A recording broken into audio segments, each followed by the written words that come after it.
240 concurrents pour cette biennale, que ce soit à bord d'une voiture d'avant-guerre comme ces Bugatti, Alfa Romeo ou Hera, jusqu'au Formule 1 de 1978. En tout, 7 catégories concourront samedi et dimanche, de véritables bijoux sur roue.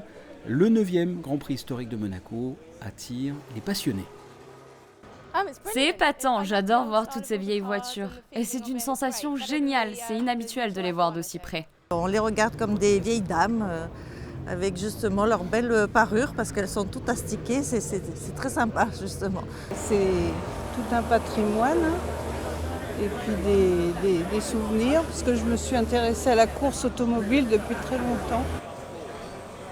On dirait une ruche avec toute cette agitation et c'est très excitant. Ah, ça me donne des frissons. Je cumulais les points ELF pour avoir les images de toutes ces voitures. Et là, on les a là. Voilà. Ah ouais, là je me sens même ému là. Oui. Et si la passion est bien là du côté des spectateurs, il en est de même pour les pilotes.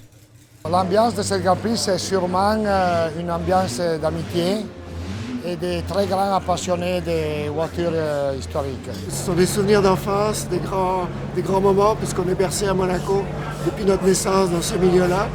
Donc voilà, le rêve de pouvoir un jour rouler sur le circuit de Monaco.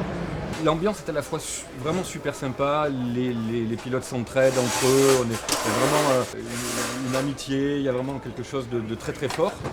En revanche, une fois qu'on a le casque sur la tête, c'est la guerre. Vous l'avez compris, c'est une véritable compétition. Elles étaient dans les paddocks, elles seront sur le circuit de F1 ce samedi et dimanche avant de laisser leur place à leurs arrière-petites filles à l'occasion du Grand Prix de Formule 1 du 22 au 25 mai.